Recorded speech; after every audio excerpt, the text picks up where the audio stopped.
Mapapadami ka talaga ng kain pag ganito talaga ang ulam. Bihira man lutuin pero para sa amin napaka-special din talaga to. Dahil dito mapapakain na naman talaga tayo. Ito nga sa ginawa ng aking asawa, tinanggal niya yung pinakataba pagkatapos nilagyan niya ng asin at paminta. Dahil idadaan niya nga muna ito doon sa may butter. Yung tama lang din talaga ang nilagay niyang butter pagkatapos nilagay na nga niya yung pork chop na may asin at paminta lamang. Pagkatapos nilagyan niya pala to ng 2 pirasong dinikdik na bawang. Kung sa tingin niyo okay na nga, binaliktad niya na nga ito. Dahil dito sa ginawa niya, idinaan niya sa butter na may timplado na rin para mamaya manuot na rin talaga ang lasa lalo na pag naluto na rin talaga. At syempre tayo lang naman din talaga yung kakain, siya ang nagluto nito para sa amin. At isinunod naman niya yung butter na may mushroom na. Ito talaga yung gustong-gusto ko talaga, yung mushroom. Maliit na lata nga lang yung binili namin na buo siya tapos kinat lang din namin siya ng maliliit para marami na rin siya kung titignan. Isinunod naman niya yung bawang na dinikdik naman. Maraming bawang mas masarap at banayad nga lang niya itong hinalo-halo. At kung sa tingin nyo okay na nga, sinunod naman niya yung pinaka-cream. Ito yung magbibigay lalo sa sarap, kompletong sangkap na din talaga. Pero syempre mamaya dadagdagan pa natin yan ng mga konting pampalasa.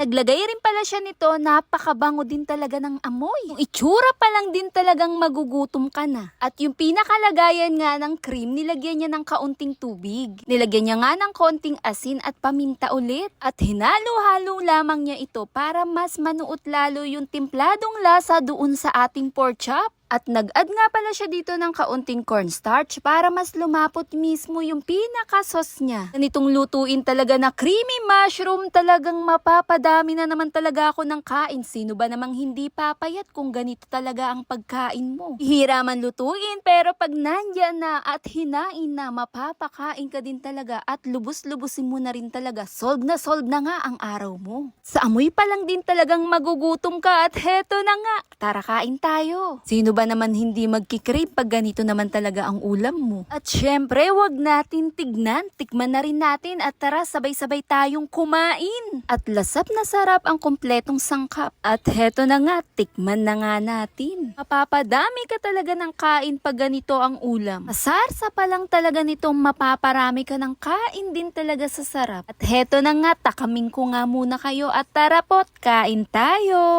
Wala munang diet.